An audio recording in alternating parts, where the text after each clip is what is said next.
adlaw nga Lunes karon mga kaigsuunan, petsa 4 sa bulan sa Abril tuig 2022. Ang pagbasa kinutlo gikan sa Ebanghelyo sumala ni San Juan, kapitulo 8, bersikulo 12 ngadto sa 20. Unya si Jesus miingon na usab sa mga Pariseo, "Ako mao ang kahayag sa kalibutan. Ang mosunod kanako dili na gayud maglakaw diha sa kangitngit, kundili makabaton hinuon sa kahayag sa kinabuhi." Ang mga Pariseo miingon kaniya, "Nagsaksi ka bahin sa imo rapod nga kaugalingon, og ang imong gisulti dili madawat." Si Jesus mitubag, "Bisan tuod nagsaksi ako bahin sa akong kaugalingon, ang akong gisulti tinuod kay nasayod man ako, diin ako gikan ug asa ako padulong. Apan kamo, wala masayod diin ako gikan ug asa ako paingon. Kamo naghukom sa tawhanong paagi, apan ako maghukom kang bisan kinsa. Apan kun maghukom ako, husto gayud ang akong hukom, kay dili man ako rang usa ang maghukom kung dili ako og ang akong amahan nga nagpadala kanako. Nahisulat sa inyong balaod nga kun duha kasaksi magkauyon, tinuod ang ilang gisulti. Ako nagsaksi bahin sa akong kaugalingon, og ang akong amahan nga nagpadala kanako nagsaksi usab bahin kanako." Busa nangutana sila, "Hain man di ay ang imong amahan?" Si Jesus mitubag, "Wala kamo makaila kanako og sa akong amahan. Kung nakaila pa kamo kanako, makaila usab unta kamo sa akong amahan." Gisulti ni Jesus kining tanan samtang nagtudlo siya sulod sa templo didto sa lawak nga gibutangan sa mga sudlanan sa halad, ug walay midakop kaniya kay wala pa man moabot ang iyang takna. Mga igsoon, ang Ebanghelyo sa Ginoo, daygon ikaw o Kristo.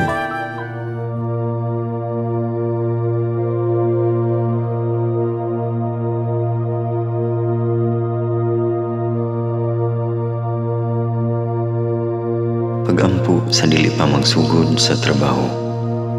Magampo kita. Sa ngalan samahan, sa Anak ug sa Espiritu Santo. Amen. Langit no namong Amahan, sa among pagsulod nining trabahoan, among gidala ang imong presensya uban kanamo. Among gipamulong ang imong kalinaw, imong grasya, imong kaluoy, ug ang imong perpektong hanay sa among mga trabaho. Among gipadayag ang imong gahom labaw sa tanan, diha sa mga butang nga among mahimo, masulti, mahuna-unaan ug mahukman sulod nining adlaw. Ginoo, nagapasalamat kami sa gasa sa kinabuhi niining bagong adlaw, niining kahigayunan nga kami nakasulod sa trabaho ug mamahimong parte niining nga grupo. Salamat sa mga gasa nga imong gitugyan kanamo. Hamong gamiton kini diha sa pagimaya kanimo. Hatagi kami sa kusog ug kadasig sa pagbuhat sa among mga trabaho. Panalangini ang among mga proyekto, mga ideya ug kusog, aron sa ingon bisan sa pinakagamay namong mga kalampusan, magahatag kini sa imong himaya. Ubani kami, Ginoo, sa among pagtrabaho nining adlaw. Puna kini nga lugar sa inspirasyon ug kusog. Tabangi kami nga magtrabaho isip usa ka grupo nga mapakita sa usag-usa ang kamaayo. Himua kami nga maayo nga makabot namo ang mga butang nga kinahanglan namong buhaton. Himua kini nga lugar nga puno sa kalipay ug panagihigalaay, ug kamugaway ug kalinaw ang mapatigbabaw niining dapita. Ginoo, kung kami ana sa kalibog, giyahi kami. Kung kami muwadaan sa kadasig ug paglaom, dasiga kami.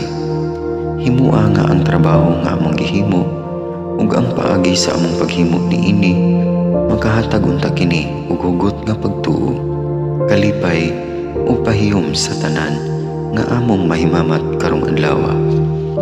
Panalangini ang among mga pamilya, among Pinoy-anan, among nasod. Himua nga magmatidud-anon kami sa pagtagad ug pag-amuma sa kalikupan ug sa tanang may kinabuhi, diha sa pagbuhat kanamo sa pagkabot sa imong pangandoy alang sa hustisya ug kagawasan. O Ginoo, sa among pagbiya nining lugara, tagay kami sa imong panalangin ug kaluoy sa among pagbiyahe. Panalangini ang among mga pamilya ug Pinoy-anan nga anaon ta sa maayong kahimtang sama sa among pagbiya kanila. Ginoo, salamat sa tanang butang nga imong nabuhat, sa tanang butang nga imong gibuhat, ug sa tanang butang nga imong buhaton pa. Sa ngalan ni Jesus, among giampo diha sa tumang pagigugma ug pagpasalamat. Amen. Sa ngalan sa Amahan, sa Anak ug sa Espiritu Santo. Amen.